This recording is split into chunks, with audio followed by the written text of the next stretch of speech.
So it's the way it will be forever unless and until we adopt some reforms that have been recommended by a lot of the academic political science community. In particular, one individual that I particularly admire is named Lee Drutman, who has written a book called Avoiding the Two-Party Doom Loop, and which explains how we got into the mess we're in and how to fix it. So in a democracy, we have to vote. Well, you don't have to vote, but it's good to vote. But there's not just one type of voting system. There's actually several types. And I'm not talking about how the ballots work. I'm talking about the system. Do we have runoffs? Do we have one election? Well, our senior fellow in technology decided to take a look at all these different voting systems with their pluses and minuses.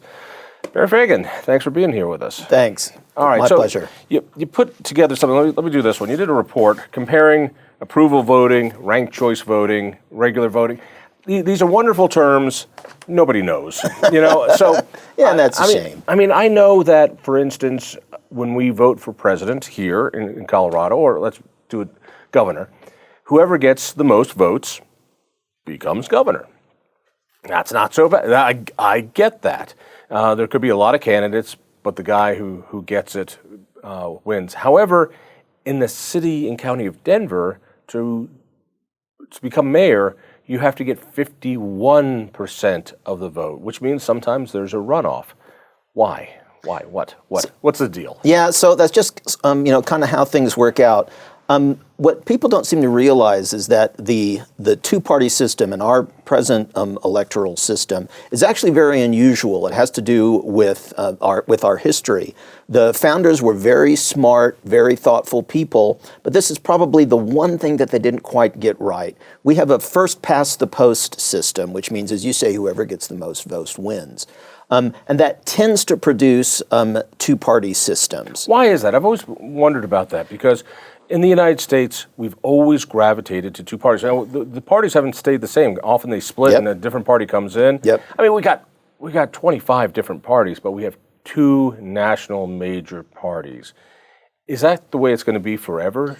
So it's the way it will be forever unless and until we adopt some reforms that have been recommended by a lot of the academic political science community. In particular, one individual that I particularly admire is named Lee Drutman, who has written a book called Avoiding the Two-Party Doom Loop, and which explains how we got into the mess we're in and how to fix it. Most democracies actually have many viable parties, 3, 4, 5. Typically 2 are the big ones, but there's plenty of smaller but still represented parties.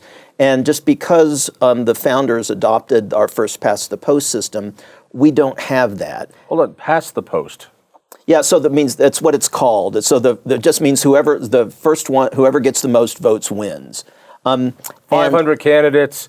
If Bob gets the most votes compared to everybody else, he wins. Right. If there's 4 candidates, whoever gets 26% of the vote wins. Now, there's a lot of problems with that. Among other things, it means that 74% of the people didn't want this guy, but he's going to win anyway. You said that it needs reform. I want to challenge you. Why does it need reform? Yeah. Because right now, we vote for people. Anyone who wants to get on the ballot can get on the ballot. You can petition your way on the ballot. You can go through the party system and be nominated by a party. We have open primaries now in the state of Colorado. So if you're unaffiliated, you can choose Republican, Democrat, and vote in those primaries. So there's a lot of way to get choices. There's always a libertarian. There's often a green, a socialist, a constitutional one. What needs reform? What's wrong with that? Yeah, so there's a couple of things. First of all, no one is going to argue that our present two-party system is functional and healthy.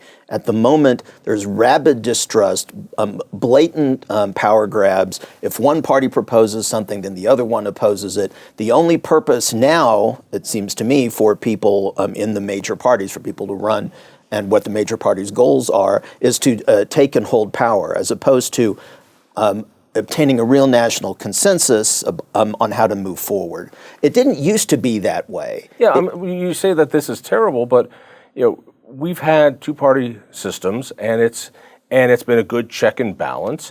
And sometimes people cross over and vote with the other team, and sometimes they don't. Sometimes people switch teams, like Ben Nighthorse Campbell, who was a Democrat and as a United States Senator became a Republican. It works. What is your gripe, man? So, boy, if it works, I'd say it works pretty bad. But let me explain why. So, although we've had two parties since forever, we used to have effectively four. And this is not my thesis. This is Lee Drutman's. There used to be, for example, in addition to conservative Republicans and liberal Democrats, there used to be liberal Republicans, like, for example, Dwight Eisenhower, one of my favorite presidents, and there also used to be conservative Democrats, like, for example, Strom Thurmond. I'm not as wild about them because of their views on civil rights, but nonetheless, there were effectively four parties, four groups that would compromise and bargain, and we don't have that anymore, and it's not likely that we ever will. Part of the problem with the two-party monopoly, or duopoly, excuse me, is that most voters don't vote, those don't reflect their natural preferences. When someone votes for a particular party, it's because typically it's the lesser of two evils. But actually, most people's views are very nuanced. And as a result, it doesn't represent things as well as we would like. So when you say the four parties, I've thought about this the same way. And for me, the question was, where do all the squish bag Republicans come from? Because as soon as Republicans get into power, they stop being Republicans and they start becoming Democrats. It's very unfortunate. Every time I've seen it in the state of Colorado over and over. I've seen it in Washington. And so I see those four parties the same way. Let's just say, hardcore Republicans, soft Republicans, soft Democrat, hard Democrat, let's just take fiscal issues, from fiscal issues here. And so what I see is government growth, no matter what, because let's just say it's a quarter of that spectrum. You have one quarter hardcore fiscal conservatives, 25% that want to reduce the size of government. Then you've got the Bernie wing. They want to explode government.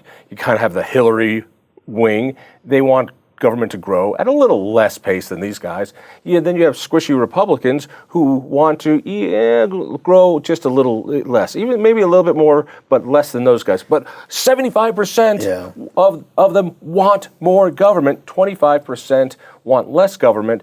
As a guy who wants less government, what do you do? Yeah, my suspicion is power corrupts, absolute power corrupts, absolutely. And once you may have very good intentions, but once you actually find yourself in the seat, in the Capitol, you're surrounded by this whole culture that tells you how wonderful you are, and you're surrounded by people who tell you how important and wonderful political power is, and you just get kind of sucked into it. It's unfortunate because the founders actually were very, very worried about the dangers of a two-party system. George Washington warned against it. John Adams said that his greatest fear was the division of the Republic into two great parties. He viewed that as a great evil.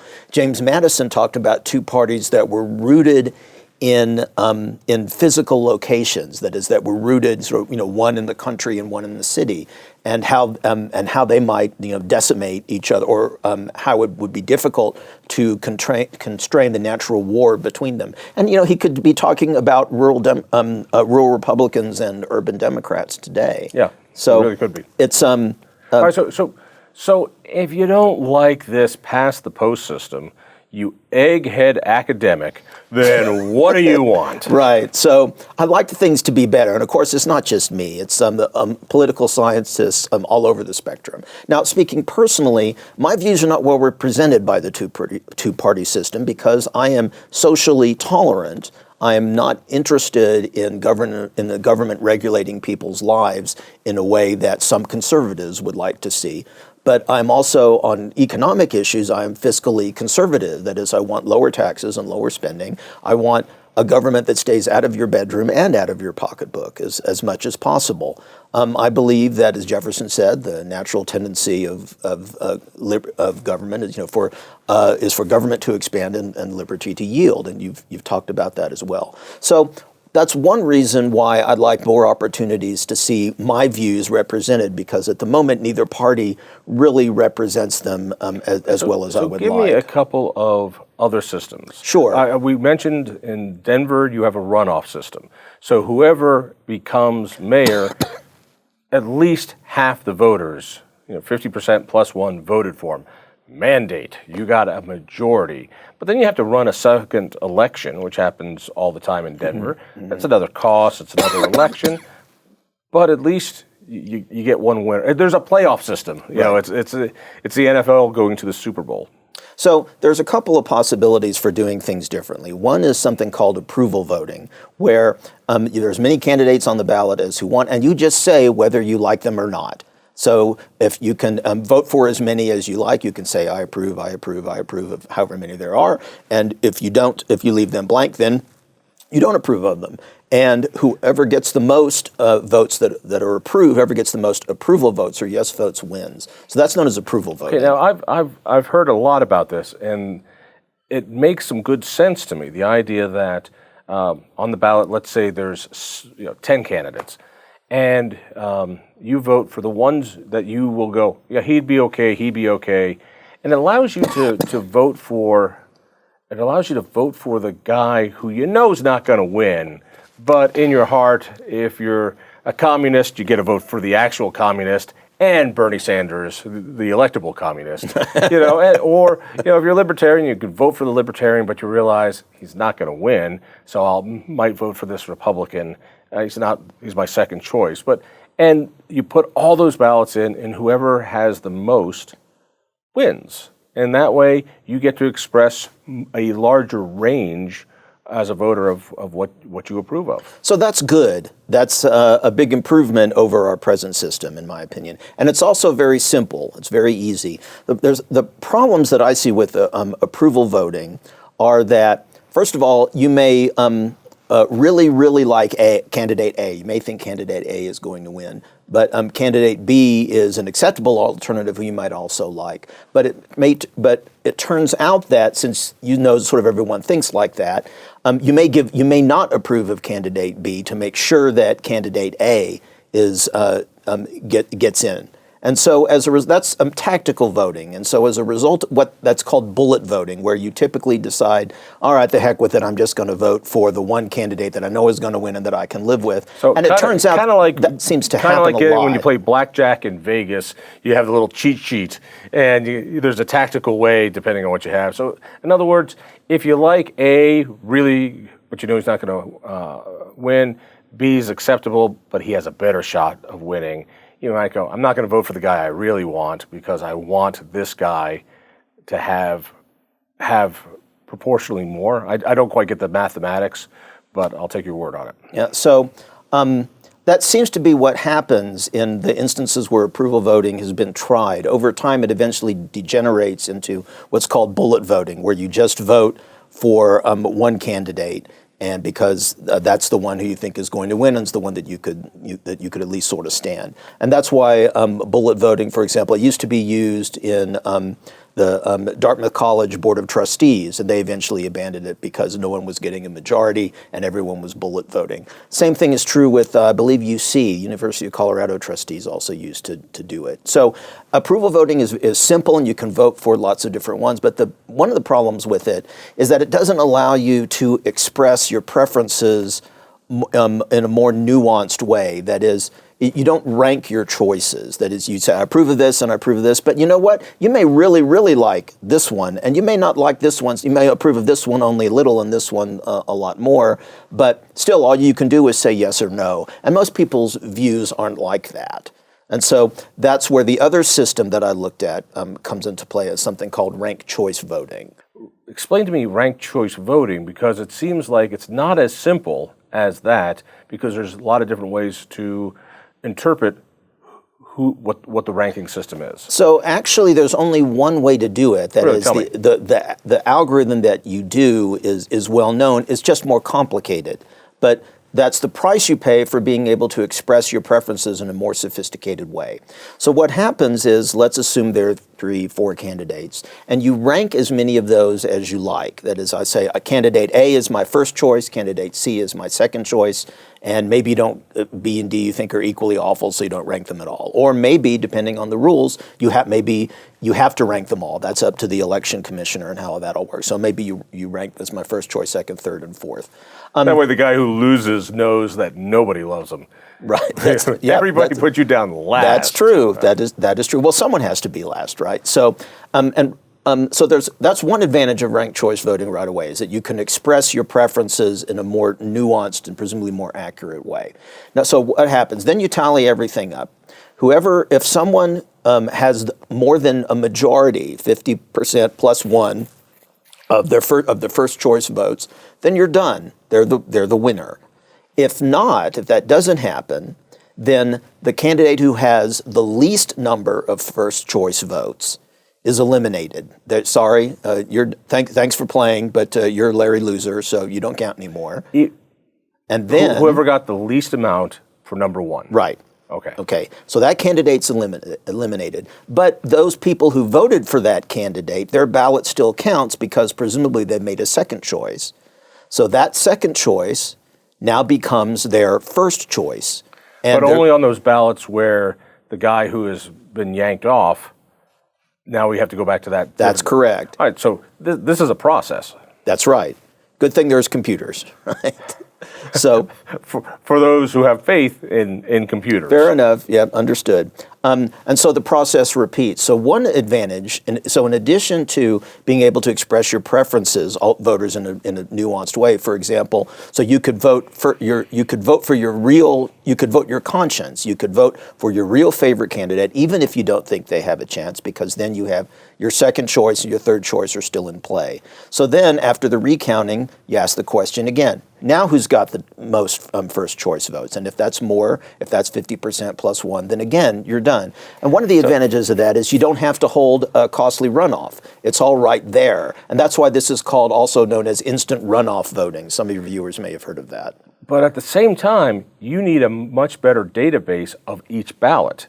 So you count it up this way, you toss off the least. Then you have to go back to all those same ballots and redo it and toss off the next guy until you get to somebody who's got 51%. That's correct. That's correct. So that's what computers do, but it does mean that voting systems will need to be retooled. They'll need to be reprogrammed. Now that said, this has already been done. It's already been used in lots of cities across the country, many states. To be fair, some of which have decided that ranked choice voting isn't for them, but in other places it's been used. And this is not just a Democrat versus Republican issue. I understand that it's typically Democrats who endorse ranked choice voting, but that doesn't mean that there's no Republican/conservative case for it. Just because the Democrats propose it doesn't mean it's always wrong. Believe it or not. Usually it is. But let's go back. First of all, let me do what you said was bad about approval voting. That you have bullet voting. That people try to get tactical in their voting instead of expressing their wishes.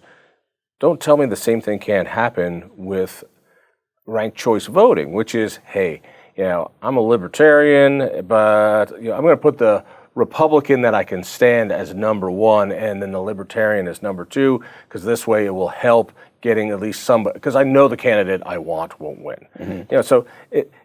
Isn't it exactly the same that you're going to have people trying to vote tactically instead of, as you put it, expressing themselves? So, in fact, any voting system with more than two choices is vulnerable to tactical voting. That's actually a theorem from political economics. So that's true.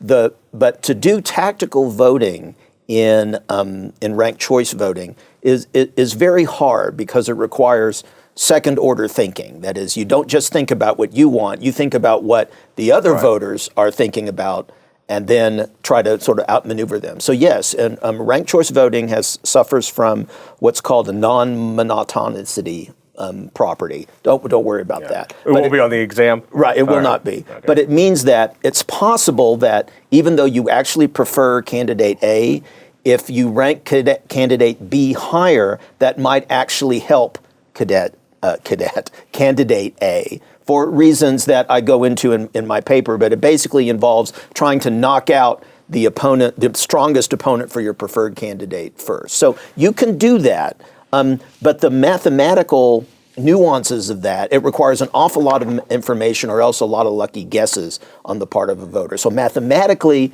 it's possible, but all voting systems are vulnerable to some sort of tactical voting. You believe that ranked choice voting is less vulnerable to that tactical game playing than approval voting? I do. Okay. I do. Then you put out a paper about the conservative case for ranked choice voting. All right, I want to get into this one. That you think conservatives, people who want less government, will be better served with ranked choice voting. I have a hard time believing that. Convince me. Yeah. So first of all, look what you got right now. Right? I mean, how much worse could it be? We have out of control government spending, right? We have more taxes, we have more spending, we have, as you say, Republicans who've succumbed to the drug of power because at least at the present, limited government folks like you and me don't really have a good way to express our views. With exceptions. We had Donald Trump, who disrupted Washington, gave us a tax cut. He did a lot of bad policy things, I think, but he also deregulated. You've got governors who are Republicans who are doing incredible things in states like Florida and South Dakota. There are times when the right person pops up for the job. Well, a blind squirrel finds a nut every now and then. I have anyway. Keep going. Sure. So, among other things, Republicans are actually already using in some states ranked choice voting in their caucuses. One of the biggest things that I would think Republicans and conservatives should be upset about is the possibility or the probability of people with a very small percentage of votes winning the election, or winning their party's nomination. So, for example, if you have 4, 5, 6 candidates, with first past the post, all that has to happen is someone get more votes than anyone else, and then they're the party's nominee, even though 75% of the people didn't want them. Ranked choice. And so we've seen this a lot in Republican primaries in Colorado, where the unelectable guy who won't win in November wins the party primary because he's more true blue to the few people who come out to vote.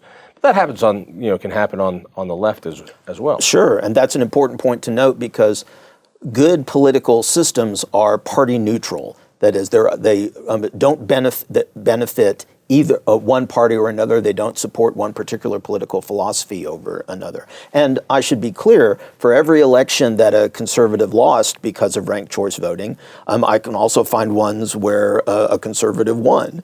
It's a two-sided. It's a two-edged sword or a two-sided coin. What about unaffiliated? Now that Colorado is majority unaffiliated. Yeah, and that's also an indication of how inadequate the two-party system is. Maybe.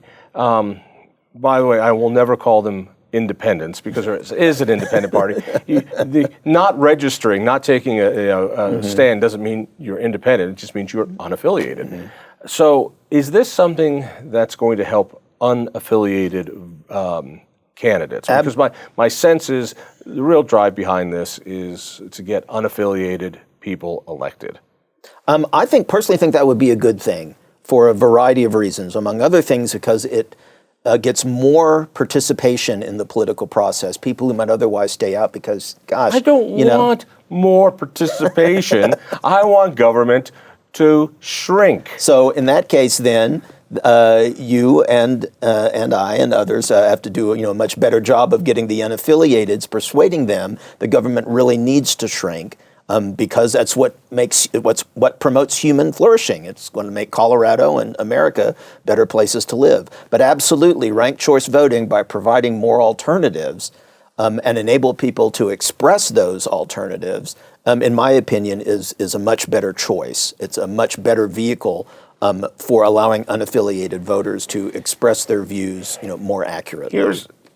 Here's where you might be able to get me on this one, which is Right now, in my beloved, once liberty-loving state of Colorado, it is a complete Democratic progressive control. House, Senate, governor's office, courts, AG, treasurer, secretary of state. We can keep going that way. Let me ask you, if ranked choice voting was what we had in the last election, the last couple elections, do you think it would be different? It's hard to know. It may not be because it's going to take time, right, for things to change, for systems like ranked choice voting to really have an effect. And ranked choice voting is not going to break the duopoly, but what it does do is it enables people to influence their party of choice, the major parties, more. So, for example, what might prevent a truly limited government Republican candidate to win the primary, if there were ranked choice voting, they could at least get on the ballot and they could be the limited government voters' first choice, for example. And then suppose at the end of the election, the limited government candidate doesn't win, but the result is that they were the first choice of 10, 20% of the people. Then the Republican Party chair of the state Republican committee could look at that and say, oh, you know what? The limited government candidate actually did pretty well among unaffiliateds, or actually did pretty well. Maybe there's some policy initiatives that we ought to consider in order to capture those votes. That's how, and that, of course, the same thing is true on the left. It would mean that more socialist, more hardcore lefty Democrats might have an unelectable candidate, but they could still make that person their first choice. And then the Democrats might conceivably move, in my view, in the wrong direction. You understand the natural hesitancy somebody like me has to this, because it is pushed more by progressives than it is by conservatives.